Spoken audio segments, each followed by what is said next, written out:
Olá, tudo bem? Hoje estamos de volta aqui com o programa Pontuando, com um assunto interessante, bastante atual e que fala ao mesmo tempo de psicologia, de sociologia e até de pedagogia, se a gente for encarar a coisa de uma maneira mais holística. Hoje nós estamos falando de Carl Rogers. A gente quer falar do pensamento de Carl Rogers. A gente quer fazer uma análise detalhada das suas influências, das contribuições que ele fez e recebeu, do impacto das suas teorias e qual a relação das suas teorias com as teorias de outros próceres, né? Grandes pensadores aí da humanidade do século XX para o XXI. O Carl Rogers, ele nasceu em 1902 e morreu em 1987. E ele tem sido uma figura central na psicologia e tem um pensamento todo dele próprio. Bom, então nós vamos falar hoje do pensamento de Carl Rogers, a revolução humanista que ele quis na psicologia. Muito bem. Antes de mais nada, eu vou pedir para você deixar o seu like, deixar comentário, caso você tenha gostado do vídeo, ou do vídeo podcast, né? E se você gostou do assunto em si, se você quer propor alguma coisa, compartilha para que outras pessoas participem e assine o canal se você for novo por aqui. Aperta o sininho para que você tenha notícias todas as vezes que nós aqui do programa Pontuando fizermos um outro podcast ou um vídeo.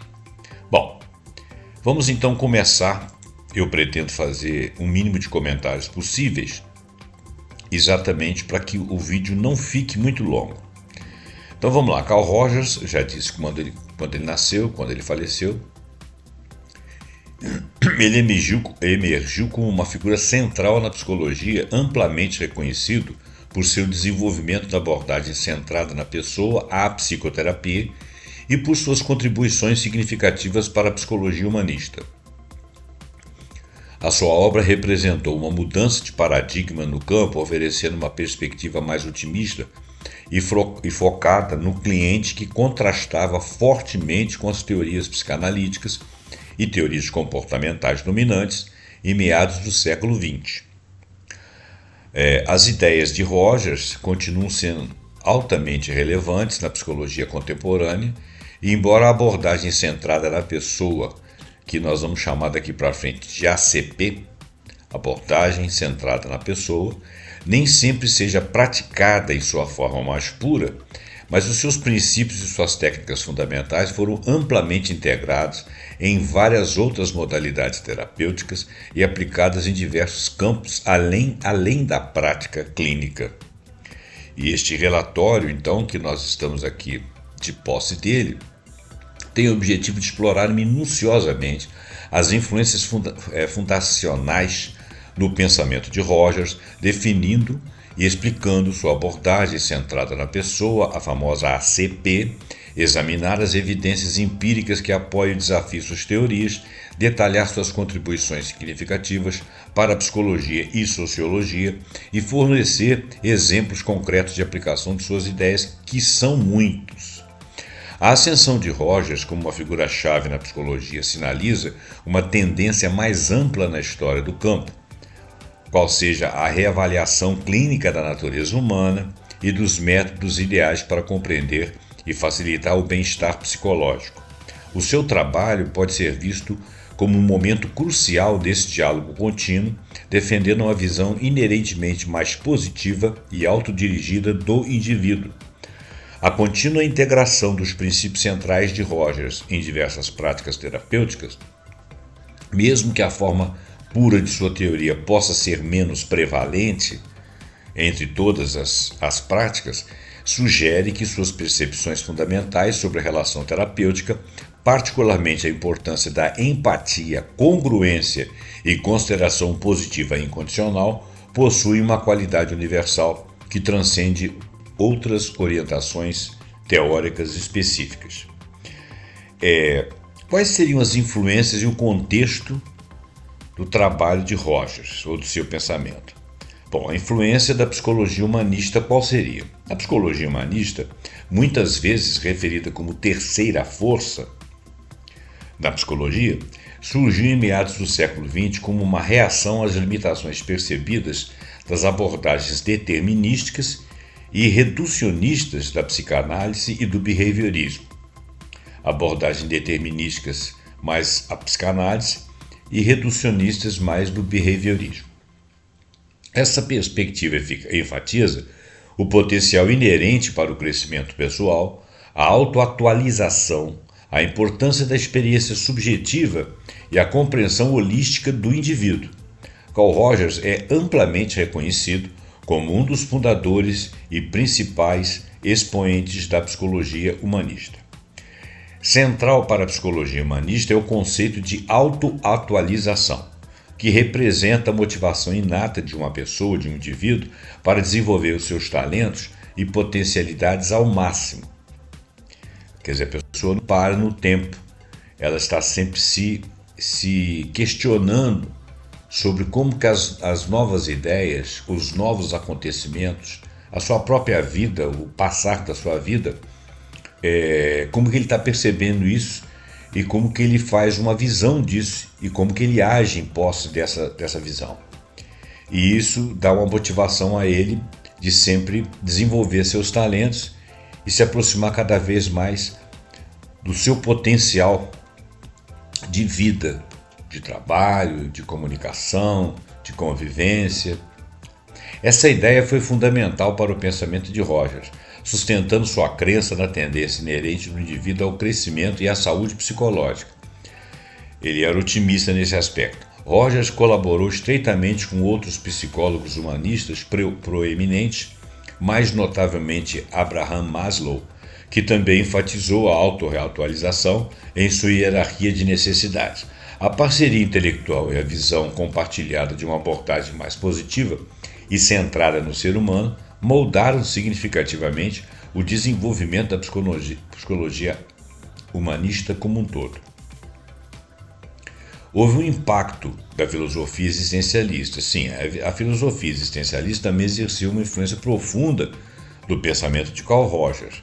O existencialismo enfatiza a liberdade e a responsabilidade individual, a natureza subjetiva da experiência humana, a busca por sentido na existência e a importância de confrontar as ansiedades existenciais.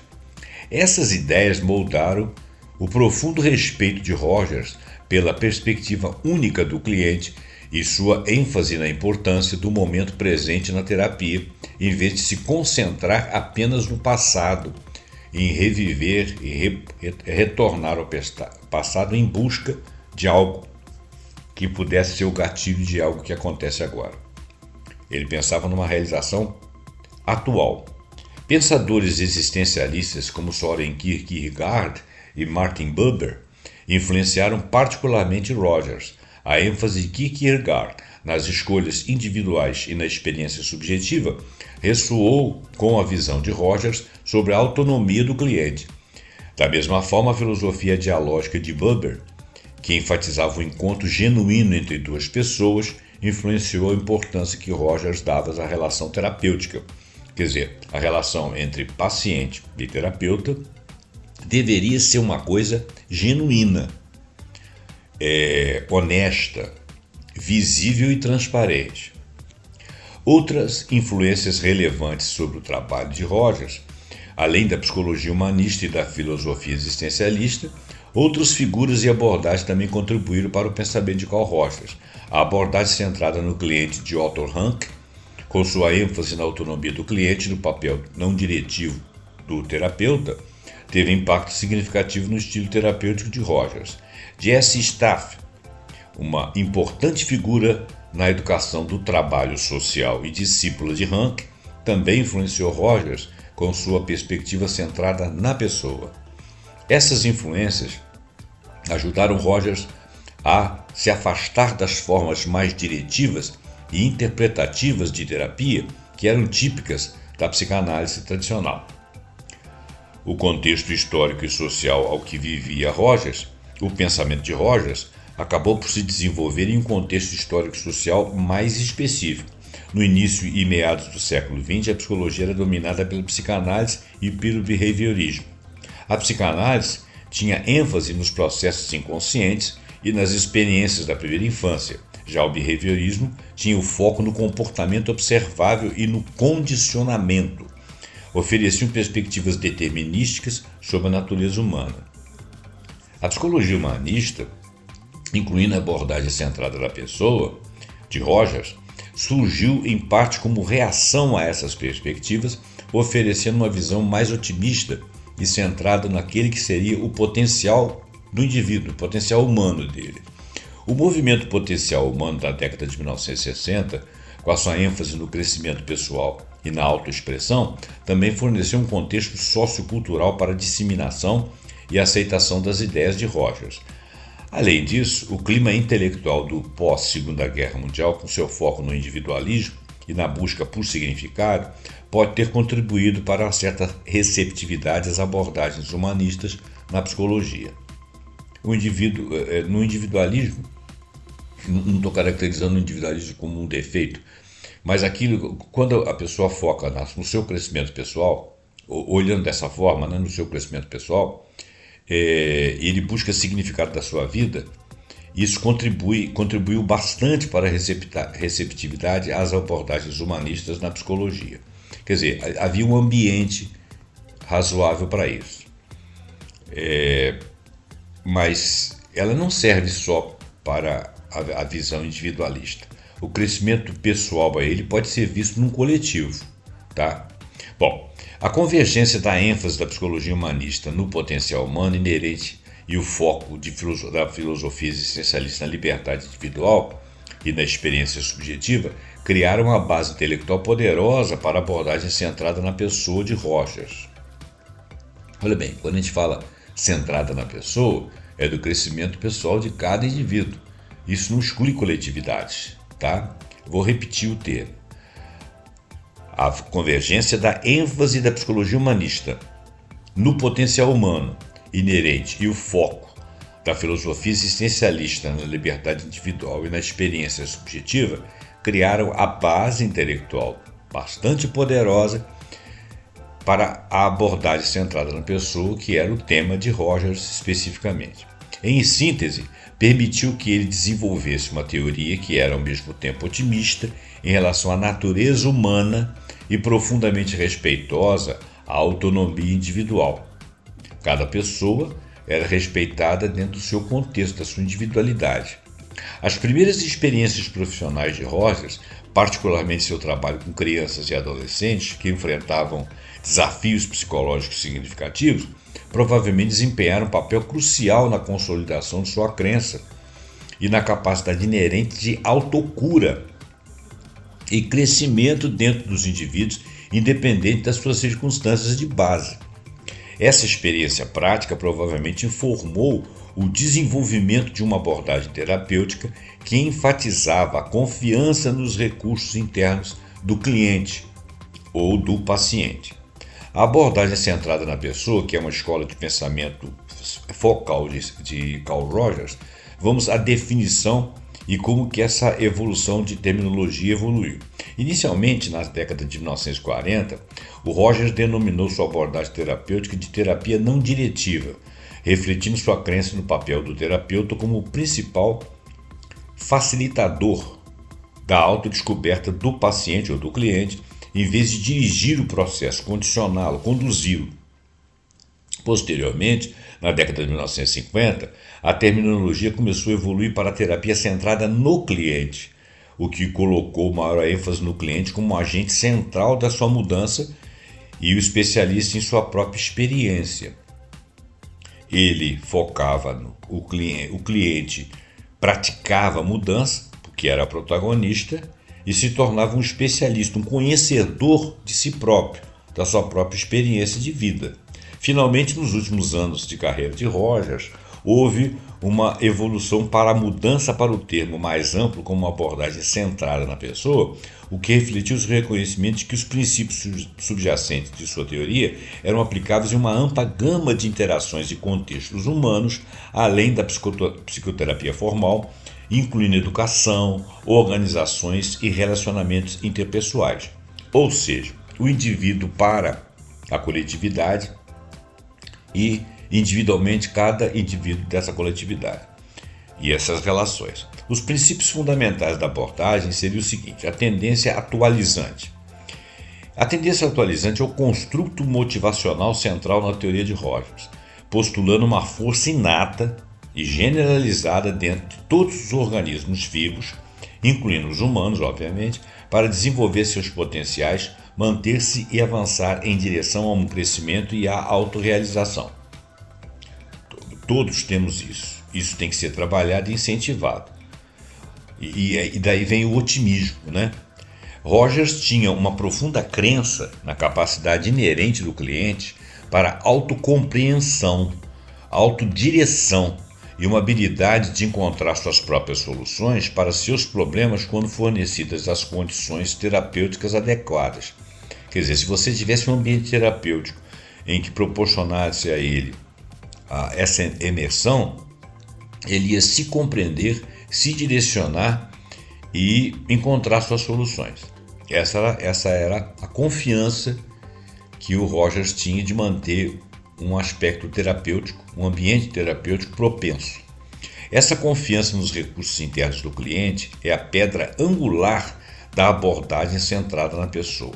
Alguns poderiam criticar esse otimismo, mas não era necessariamente um otimismo. Isso aí era uma forma de ver o ser humano como potencialmente capaz e incentivar esse potencial. Claro que algumas pessoas não conseguiam externar isso e elas estariam sendo tratadas, talvez um pouco até diretivamente. Mas, de qualquer forma, estava enaltecida essa capacidade inata do ser humano de se autorrealizar, de se compreender e de se dirigir. E isso seria sempre estimulado. Era sempre um trabalho do cliente, por mais dificultoso que isso fosse, por mais que eventualmente tivesse que ser de uma forma diretiva. Quais eram os conceitos centrais? O self, ou seja, o autoconceito, é definido como o conjunto organizado e consistente de percepções e crenças que as pessoas, os indivíduos, mantêm sobre si próprios, incluindo sua autoimagem, autoestima e senso de identidade. Se você perguntar a uma pessoa razoavelmente, não vou chamar de instruída porque eu estaria selecionando pessoas, mas se você perguntar a uma pessoa razoavelmente lúcida, né, quem é ela, o que ela acha de si própria, se ela tem autoestima, se ela tem uma percepção de sua identidade, com o que ela se identifica, ela vai saber dizer minimamente alguma coisa. Então, é daí o ponto de partida. Esse autoconceito é moldado por interações com outras pessoas e experiências pessoais, porque você acaba por se conhecer através das outras pessoas. As outras pessoas não passam, às vezes, de um espelho. Seus maiores amigos, até seus inimigos, as pessoas com que você trabalha, que você tem relações próximas, que não sejam relações profundas, sempre fornece algum espelho para você dizer, para você perceber quem você é, né? Ou pelo menos aquilo que você passa. O conceito de self ideal representa uma visão internalizada da pessoa que ela aspira a ser, incluindo seus objetivos, valores e traços desejados. Desempenha um papel na autoavaliação e tem potencial de criar discrepâncias com o self real. Aquilo que você gostaria de ser, o que você imagina como sendo, tem que ser percebido na sua realidade. É isso mesmo? Por isso que as outras pessoas fazem parte desse espelhamento. Rogers também introduziu os conceitos de congruência e incongruência. Congruência é o grau de alinhamento entre o autoconceito de um indivíduo e sua experiência real no mundo, representando um estado de integração e autenticidade psicológica. Já a incongruência é quando se encontra uma discrepância entre esse autoconceito e a experiência, o que pode levar a sentimentos de ansiedade, vulnerabilidade e sofrimento psicológico. Existem pessoas que têm uma consciência de si que não corresponde àquilo exatamente que ele pratica. E isso fica refletido nas relações com as outras pessoas. As outras pessoas, às vezes, você se acha tímido e retraído e, de certa forma, educado e compreensivo, mas as pessoas não acham isso de você. O quanto da realidade que as outras pessoas esperam de você é a sua realidade. Então, esse self ideal e o seu self real vão ficar degladiando até você compreender quem é você. O que não quer dizer que você não possa se transformar. A evolução da terminologia utilizada para descrever a escola de pensamento de Rogers reflete um aprofundamento e ampliação de sua compreensão do potencial humano e das condições que facilitam o crescimento. De repente você tem um ideal, mas você ainda não é aquilo, ou não está naquele limiar. Mas você tem potencial para seguir, para ser outra coisa lá na frente, ou minimamente assumir aquilo que você é e continuar crescendo. Quer dizer, ter um self real. A mudança não diretiva, ou seja, a mudança de não direcionar a terapia, a mudança de não diretiva para centrada na pessoa, destaca um afastamento do foco no que o terapeuta não deveria fazer para enfatizar o valor inerente à capacidade do indivíduo. O papel central dessa tendência atualizante na teoria de Rogers sublinha sua visão fundamentalmente otimista da natureza humana. Ele acredita que existem coisas que você pode puxar e enaltecer, mas é o indivíduo que vai fazer isso, não é o terapeuta, né? O terapeuta vai mediar isso aí, né? Esse conceito que sugere que os indivíduos não são meros receptores passivos de forças externas, mas que possuem uma motivação intrínseca para a saúde, para o crescimento e a realização do seu potencial máximo, é o ponto chamado de otimista mais central. Então, esse conceito da tendência atualizante do Rogers sugere que os indivíduos não são meros receptores passivos de forças externas. Eles possuem uma motivação intrínseca para a saúde, o crescimento e a realização do seu potencial máximo. Numa mesma família, você tem irmãos que vivem nas mesmas condições, às vezes adversas, e um tem uma força interna para modificar aquilo e os outros estão submetidos àquela situação. Então, existe na natureza humana, fundamentalmente, essa tendência de atualizar-se. Você não é simplesmente estar passivo ou submisso às forças externas. Você tem capacidade, você tem motivação inata para obter a sua saúde, inclusive saúde mental, para chegar ao crescimento, inclusive o crescimento pessoal e a realização do seu potencial máximo. Claro que as condições externas também determinam alguns limites, dependendo da sua origem, dependendo do lugar onde é que você vive, uma dependência de uma série de coisas. Mas você não está submetido àquilo, você tem capacidade de crescer ali, ou minimamente de se sentir feliz e adequado com o caminho que você escolheu dentro das limitações de ambiente. Bom, continuando. Quais são as condições essenciais para a mudança terapêutica? Qual que é o modelo propriamente de Rogers? Apresentação e análise de 6 condições necessárias e suficientes para você ter uma mudança terapêutica. Vamos lá. Carl Rogers propôs 6 condições que considerou necessárias para iniciar uma mudança de personalidade construtiva e, quando tomadas em conjunto, suficientes para que esse processo ocorra. Primeira, 2 pessoas estão em contato psicológico, né? 2. Você, o terapeuta, e você. Segundo, o cliente está em um estado de incongruência, portanto, ele é vulnerável ou está ansioso. 3. O terapeuta é congruente, ou seja, ele está integrado na relação, né? Então ele não está perdido ali. Não existe uma dicotomia entre o que ele quer fazer e o que ele pensa que deve ser feito. 4. O terapeuta experimenta consideração positiva e incondicional pelo cliente, até porque ele vai ter empatia, né? Ele tem uma consideração incondicional. E ele tem uma consideração condicional pelo cliente, independente do cliente. obviamente. 5. O terapeuta experimenta uma apreensão empática do quadro de referência interno do cliente e se esforça para comunicar essa experiência ao cliente, como quem diz que eu estou com você te entendendo, pensando com você. 6. A comunicação ao cliente da compreensão empática e da consideração positiva e condicional do terapeuta é alcançada em um grau mínimo. No mínimo, você tem isso, e pode chegar ao máximo. O Rogers acreditava, é claro que, como nós estamos falando aqui de maneira teórica e apresentando a teoria, é mais fácil falar do que fazer. Obviamente, né? Tudo na vida é assim, é mais fácil você dar um conselho que você executar o conselho em si mesmo, né?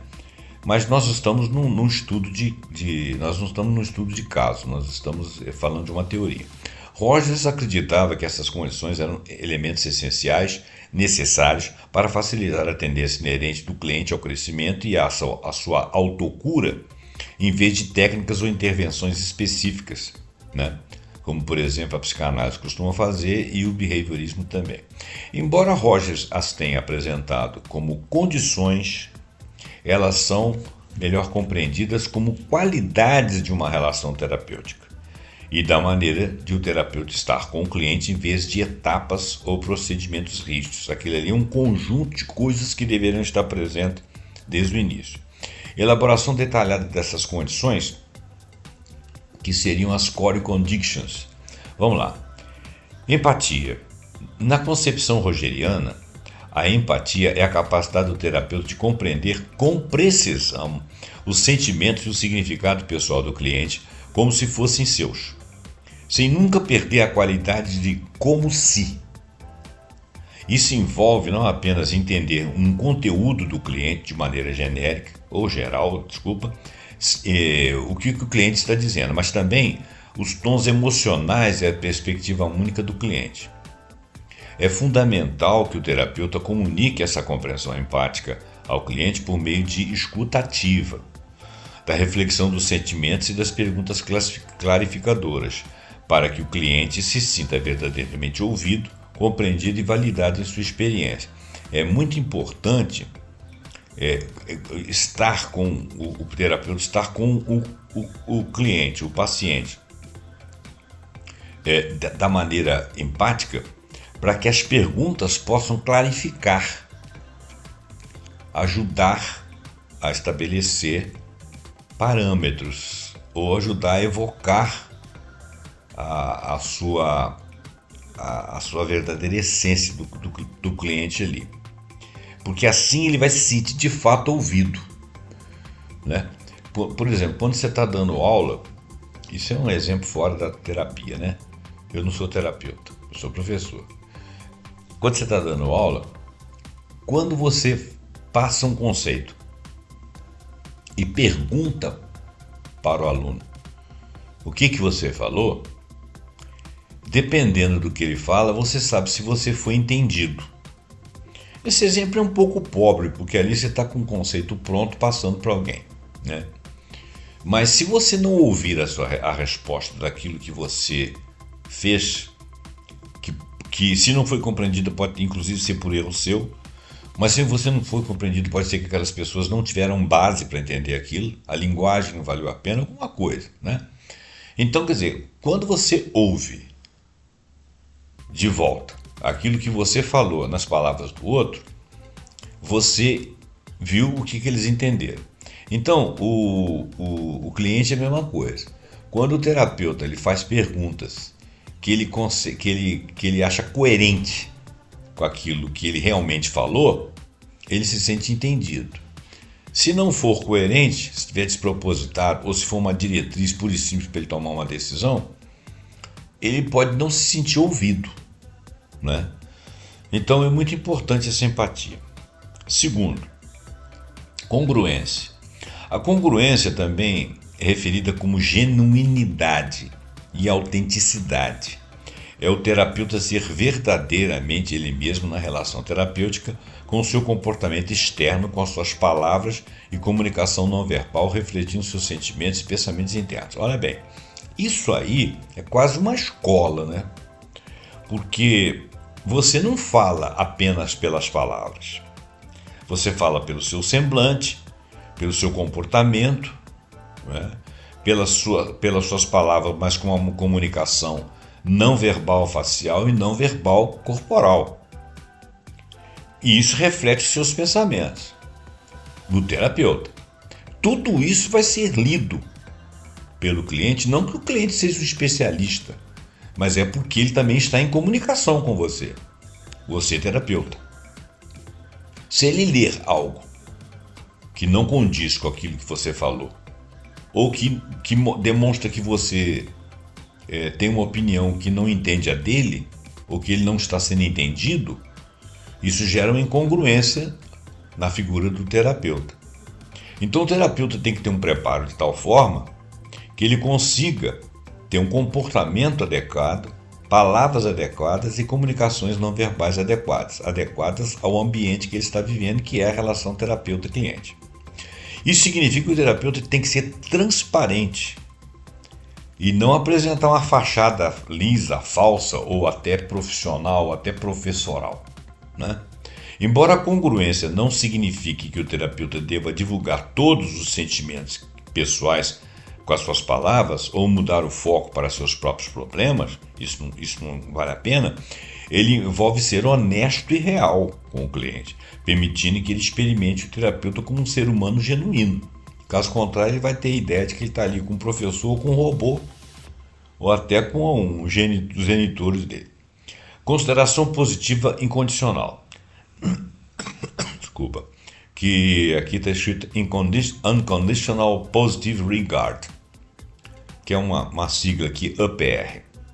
Unconditional Positive Regard, UPR. Mas que traduzindo é consideração positiva incondicional. Essa UPR, consideração positiva incondicional, é a atitude do terapeuta de completa aceitação. Então é uma consideração. Você tem uma consideração com a pessoa positiva e incondicional. Para qualquer bobagem que o cara falar ali, é incondicional. Você não pode ter espírito de julgamento.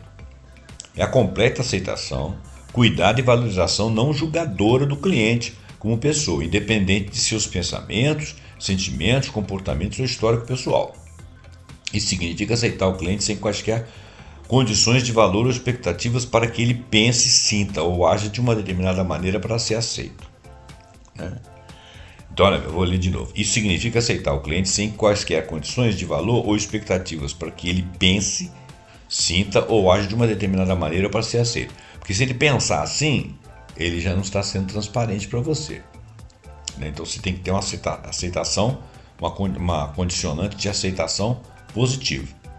Experimentar essa UPR ou essa consideração positiva incondicional por parte do terapeuta cria no cliente, né, um ambiente seguro de apoio no qual o cliente pode abandonar suas defesas, porque ele vai estar ali sendo devassado, então ele tem suas defesas, ele pode explorar suas experiências internas de forma aberta e honesta, sem temer julgamento, e avançar em direção a uma maior autoaceitação, ou seja, aceitar a si próprio, porque ele está ali com o terapeuta coadjuvando ele, a palavra não é coadjuvando, né? Co-aceitando ele, né? O cliente já se sente aceito pelo terapeuta, é mais fácil dele se aceitar. E com isso ele evolui para o crescimento pessoal. Discussões sobre a natureza processual e o grau dessas condições, das condições da UPR. É importante ressaltar que essas condições centrais não são qualidades estáticas, que estão simplesmente presentes ou ausentes na relação terapêutica, mas sim que existem em um contínuo e são experimentadas em graus variados. A profundidade e a qualidade da relação terapêutica e, consequentemente, o potencial para a mudança terapêutica são influenciados pela extensão em que essas condições são experimentadas pelo cliente. Níveis mais elevados de empatia, congruência e UPR geralmente estão associados a resultados cada vez mais positivos. A proposição de Rogers de que essas 6 condições são necessárias e suficientes para a mudança terapêutica foi uma afirmação ousada e influente que gerou considerável debate e pesquisa no campo da psicoterapia. Talvez os psicoterapeutas sintam muita dificuldade de exercer esse papel. Embora o aspecto da suficiência tenha sido questionado e matizado por pesquisadores subsequentes, a necessidade dessas condições, particularmente as condições centrais, no fomento de uma aliança terapêutica positiva e na facilitação do crescimento do cliente, foi amplamente apoiada. A ênfase da maneira de ser do terapeuta, em vez de técnicas específicas desse mesmo terapeuta, marcou um afastamento significativo das abordagens mais tradicionais de terapia, evoluindo para a abordagem mais centrada no paciente. O modelo de Rogers destacou o poder transformador da própria relação terapêutica, sugerindo que a presença genuína e as atitudes do terapeuta são os principais catalisadores da mudança. Evidências científicas, apoio, mas também críticas a essa abordagem de Rogers. Olha, a revisão de estudos e meta-análises que investigam a eficácia da terapia centrada na pessoa começa mais ou menos assim. Evidências de meta-análises e estudos individuais sugerem que a terapia centrada na pessoa é um tratamento eficaz para uma variedade de problemas psicológicos, incluindo ansiedade, depressão e problemas gerais de saúde mental, com tamanhos de efeito frequentemente comparáveis a outras terapias estabelecidas, como a terapia cognitiva comportamental. Algumas pesquisas indicam que a terapia centrada na pessoa pode ser menos eficaz do que abordagens mais estruturadas, como as da terapia cognitivo-comportamental, para condições específicas ou em acompanhamento de longo prazo, particularmente para a depressão. Isso são casos, né? Meta-análises. Em alguns momentos, a terapia cognitivo-comportamental foi melhor na terapia centrada na pessoa. Mas isso não quer dizer que está descaracterizado isso como forma de trabalho. No entanto, os resultados da eficácia da terapia centrada na pessoa podem ser influenciados por vários fatores, incluindo a adesão do pesquisador à orientação teórica. Às vezes ele não está aderido àquilo ali, está aderido a um outro tipo de trabalho e ele sente dificuldade de fazer essa avaliação, os terapeutas de uma maneira geral. Então a pesquisa, essa meta-pesquisa, ela não é tão, vamos dizer assim, ela não é tão conclusiva. As descobertas sugerem que a eficácia da terapia centrada na pessoa, como outras terapias, pode ser aumentada ao adaptar abordagens às necessidades, preferências e problemas específicos do cliente. Tem cliente, por exemplo, que vai preferir ter uma terapia mais diretiva, né? Talvez ele seja menos participante ou participe mais induzido. Outros podem achar que tem que ser protagonistas. Talvez isso aí também tenha alguma coisa a ver com a preferência do paciente. Muito bem. Estudos demonstram que o impacto positivo da terapia centrada no paciente em populações específicas, como idosos que experimentam melhorias na autoestima e adolescentes grávidas, que mostram reduções na depressão e aumento no autoconceito. Talvez você sinta dificuldade de num trabalho mais cooperativo com um paciente de determinados lugares do mundo, né? Pessoas que vivem mais em coletividade, que colocam a coletividade acima da individualidade, talvez eles se sintam mais facilitados a ser cooperativos. Outros talvez se sintam cooperativos mais porque estão individualizados. Isso varia muito, né? A apresentação da pesquisa que valida a importância das condições centrais para o resultado terapêutico daria o seguinte: um conjunto substancial de pesquisas indica uma forte associação entre as condições centrais de Rogers, empatia, consideração positiva incondicional, congruência e resultados positivos na psicoterapia, independentemente da orientação terapêutica específica.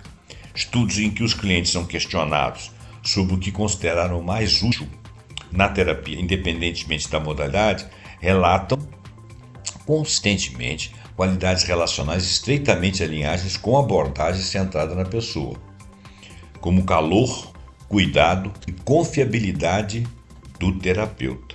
Quer dizer, você tem mais confiança no terapeuta. A análise das principais críticas à abordagem de Rogers, uma crítica comum, diz respeito à falta de estruturas e técnicas específicas da TCP, técnica centrada na pessoa. O que alguns argumentam que seria a abordagem centrada nas pessoas, né? A terapia. O que alguns argumentam que pode não fornecer orientação suficiente para clientes que precisam mais de direção. Quer dizer, é como eu falei, tem pessoas que preferem coisas mais diretivas, porque elas estão completamente perdidas, não conseguem trabalhar sem que alguém lhes dê um caminho. Particularmente aqueles com problemas muito graves de saúde mental, né? Ou problemas comportamentais específicos em que a pessoa não consegue se ver ou não consegue ter uma reação. Existem preocupações sobre a generalização da abordagem em diversos contextos culturais, observando que a conceituação original de empatia de Rogers, por exemplo, foi criticada por refletir uma visão de mundo ocidental e individualista. Eu não entendi isso. Observando a conceituação original da empatia de Rogers, por exemplo, foi criticada por refletir uma posição de mundo ocidental e individualista. Talvez porque eles acham que o individualista gosta mais de um tratamento voltado para ele. Mas eu não vejo diferença. Eu acho que aquele que trabalha em coletividade, está sempre disposto a fazer algo para o coletivo, ele se associa bem com o terapeuta que quer dele um trabalho conjunto. Sinceramente, acho que essa crítica aí não tem natureza, mas tudo bem. Além disso, alguns críticos argumentam que a visão de Rogers sobre a natureza humana, como inerentemente boa e orientada para o crescimento, pode ser excessivamente simplista e irrealisticamente otimista, potencialmente negligenciando as complexidades do comportamento humano e a existência de tendências destrutivas. Eu não vou discutir isso aí, porque você precisa de conhecer a alma humana um pouco mais. Eu acho que o Rogers, ele parte da percepção de que há sempre algo bom. Mas é claro que existem pessoas que são comprometidas, mas eu acho que essas pessoas são adoecidas. E talvez entre naquele tipo de complexidade de maneirismo do cliente, em que essa terapia não diretiva seja menos específica, tenha menos chance de sucesso, porque o camarada já é adoecido. Eu acho que quando ele pega pessoas que têm alguns desajustes, mas tem uma capacidade, como todo ser humano tem, de crescer, eu acho que a terapia dele é mais geral de fato. Ele talvez não consiga atingir casos muito complexos. A pesquisa já disse isso. Discussão sobre perspectivas comportamentais e psicodinâmica em relação à terapia centrada na pessoa. Então, olha bem, as terapias cognitivos comportamentais e as psicodinâmicas, como a psicanálise, por exemplo, como é que é a discussão entre essas perspectivas e a terapia centrada na pessoa? A perspectiva comportamental frequentemente enfatiza a necessidade de intervenções diretivas, mudanças comportamentais mensuráveis e técnicas específicas de abordagem de comportamentos e padrões de pensamentos desadaptativos, contrastando com a abordagem menos diretiva e muito mais exploratória da teoria, da técnica comportamental, né? Da terapia centrada na pessoa. As críticas da perspectiva psicodinâmica, que é uma outra diferente da comportamental, frequentemente se concentram na percepção de falta de atenção da técnica centrada na pessoa aos processos inconscientes, a influência de experiências passadas nas dificuldades presentes e ao potencial de um terapeuta ser insuficientemente ativo ou desafiador, na realidade diretivo, na facilitação de níveis mais profundos de insights e mudanças. Bom, dentro da sua perspectiva, a terapia do outro é superficial. A psicodinâmica pensa assim e o comportamental, por exemplo, behaviorismo, também pensa assim. Porém, a evidência empírica para a terapia centrada na pessoa sugere que, embora possa ser um tratamento eficaz para muitos, sua eficácia pode ser influenciada por vários fatores, incluindo os problemas específicos do cliente, características de personalidade, habilidade do terapeuta em incorporar as condições centrais, né? Porque tem gente que é muito complexa. Então, de repente, ele tem problemas lá atrás que deveriam ser resgatados, porque são eles que são os determinantes do dia de hoje. Talvez a terapia centrada na pessoa não seja o melhor trabalho a ser feito com essa pessoa, né? Ou então para pessoas complexas, mas que têm problemas assim de disfunção de personalidade mesmo. Aí você não consegue fazer a pessoa crescer porque ela não tem uma unidade em si mesma. Ela não se compreende, ela sequer compreende as outras coisas. Então eu acho que ela é uma terapia assim, mais geral. Isso é opinião minha, tá, gente? Não sei nem se eu estou falando bobagem. Bom, as críticas feitas à terapia centrada na pessoa, pelas perspectivas tanto do comportamento quanto da psicodinâmica, sublinham diferenças fundamentais em suas suposições teóricas sobre a natureza humana, claro, né? E as causas do sofrimento psicológico e os mecanismos de mudança terapêutica.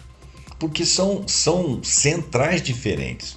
Não estou defendendo a terapia de Carl Rogers e nem atacando as outras, mas parece que existem complexidades a serem avaliadas por terapias diferentes. No total, eu acho que a forma de pensar do Rogers e a forma de agir com as pessoas, independente se são problemas ou se não são problemas, se são questões só de crescimento e autoentendimento, eu acho que o Rogers é bastante, o otimismo dele é bastante bem-vindo, porque as pessoas precisam de se ver estimuladas a crescer dentro das condições que elas têm. E isso é inato no ser humano. O ser humano ele não tem só o instinto de sobrevivência. Ele tem também uma intuição de transcendência, de melhorar, de se autocurar, de ser melhor, de estar melhor. Exceto se tiver um problema grave de personalidade, ou quando tiver um desajuste muito grande, que entra num tipo de complexidade que você não consegue fazer com que ele sozinho reúna forças, então você tem que ser diretivo. Bom, esses pontos de vista contrastantes destacam o diálogo contínuo e a evolução dentro do campo da psicoterapia em relação às maneiras mais eficazes de ajudar os indivíduos a alcançar bem-estar psicológico. Eu comparo isso aí com coisas, por exemplo, de terapias para resolver problemas de saúde, né? Você tem lá um problema relativamente grave, mas ele tem evolução lenta, então você pode ir dando qualidade de vida para a pessoa e a pessoa ir tratando daquilo ali, que ela vai morrer um dia, mas não vai ser daquilo. Agora, ela tem um problema que está crescendo, você tem que fazer uma intervenção, porque ela não vai conseguir conviver com aquilo e vai perder qualidade de vida, né? Ou então ela já está numa fase que em 15 dias ela vai entrar em fase terminal. Aí você já vai fazer cuidados paliativos para manter cuidado da pessoa. Quer dizer, o mesmo problema pode estar em estágios diferentes ou ter características diferentes que requeram cuidados diferentes. Então eu acho que é por aí. Contribuições de Carl Rogers para o campo da psicologia. O Rogers revolucionou o campo da psicoterapia ao desenvolver a terapia centrada na pessoa. Uma abordagem que fundamentalmente mudou o foco do terapeuta como especialista para o cliente, como agente central desta mudança, possuindo a capacidade inerente de autocompreensão e crescimento. Rogers, enfatizou sem precedentes a qualidade da relação terapêutica como o principal motor da mudança positiva, identificando a empatia, a congruência e a consideração positiva e condicional como as condições centrais necessárias para facilitar o crescimento e a autodescoberta do cliente. Inclusive, a gente pode transpor esse formato de relação para relações de trabalho, para relações de liderança. Às vezes você tem um plantel, você é um líder, você tem um plantel de pessoas, ou um professor, de qualquer forma é um líder, ou colocado na posição de um líder, de um chefe, de alguém que direciona o conhecimento, ou que estabelece uma relação entre o conhecimento e o educando, a forma como esse líder, essa autoridade está se relacionando com alguém, pode ser dessa forma, transparente, congruente, empática, né? Sempre está trabalhando de forma a compreender quem está trabalhando, enaltecer as qualidades, fazer com que as pessoas evoluam para a melhor organicidade daquele trabalho, daquele departamento, daquela empresa, ou daquela sala de aula, ou daquela escola, ou daquela pedagogia. Bom, então eu acho que o pensamento dele é um facilitador de crescimento e autodescoberta de quaisquer pessoas se relacionando. O Rogers introduziu e popularizou vários conceitos psicológicos. chave que se tornaram fundamentais para o campo, incluindo a autoatualização, que é o impulso inato para realizar o próprio potencial, a congruência, o alinhamento entre o self e a experiência, a empatia, a compreensão profunda da perspectiva do outro, a consideração positiva e condicional, a aceitação não julgadora. Ele foi um pioneiro na pesquisa em psicoterapia, abrindo novos caminhos para gravar e transcender sessões de terapia para análise sistemática, promovendo assim uma abordagem mais empírica e científica para a compreensão do processo e dos resultados da terapia. O trabalho de Rogers influenciou treinamento e prática de terapeutas em diversas orientações, enfatizando a importância de desenvolver fortes habilidades relacionais, particularmente a capacidade da empatia, genuinidade, a aceitação do encontro terapêutico. Como um dos principais fundadores da psicologia humanista, Rogers desempenhou um papel crucial no estabelecimento dessa importante escola de pensamento, que ofereceu uma alternativa mais positiva, holística, centrada na pessoa, as perspectivas psicanalíticas e comportamentais predominantes, enfatizando o potencial humano e o impulso em direção à autorrealização. As contribuições de Rogers representam uma mudança fundamental na conceituação do papel do terapeuta, afastando-se de uma postura autoritária e de especialista para uma parceria mais colaborativa e facilitadora para o paciente, ou junto com ele. Esse empoderamento do cliente para resolver seus próprios problemas teve um impacto duradouro no campo, ao enfatizar a importância da experiência subjetiva e do impulso inerente ao crescimento. O trabalho de Rogers proporcionou uma perspectiva mais otimista, humanista, sobre a saúde mental e o desenvolvimento pessoal, o que ressoou com muitos e ajudou a ampliar o escopo da investigação psicológica, além da patologia e da disfunção, que são coisas que efetivamente ocorrem. Você tem aplicações do trabalho de Rogers no campo da educação, você tem influências do trabalho de Rogers nas práticas de aconselhamento e no aconselhamento e trabalho social, que eu já mencionei aqui. Você tem aplicações nos contextos das organizações e das lideranças, eu também já enfatizei isso.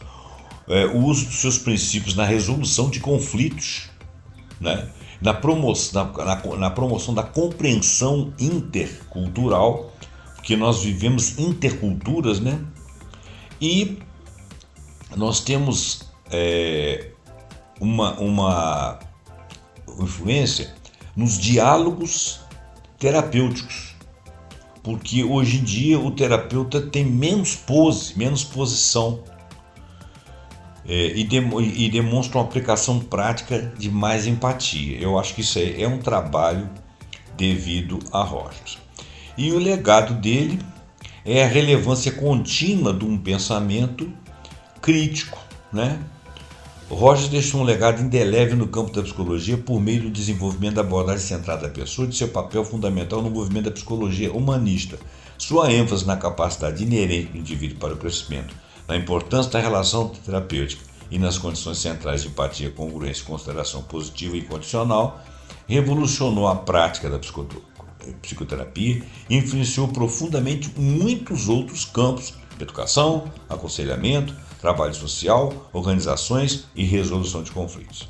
Muito bem, o texto vai mais além, dá exemplos, concorda e discorda e fala de vários outros tópicos. Eu não vou prosseguir porque seria redundante falar de alguns e também porque é um aprofundamento. Eu acho que já está de bom tamanho. Eu convido vocês a conhecer o trabalho de Rogers. O trabalho de Rogers é muito interessante para a nossa própria vida, para a gente conversar de si para si, sobre como realizar essa mudança de perspectiva e esse melhoramento e tentar ser empático com si próprio, descobrir seus próprios self. Muito bem, eu agradeço a sua atenção até aqui, espero que você tenha gostado e até o próximo programa, pontuando com algum assunto que nós acharmos muito interessante. Até lá. Com algum assunto que nós acharmos muito interessante. Até lá.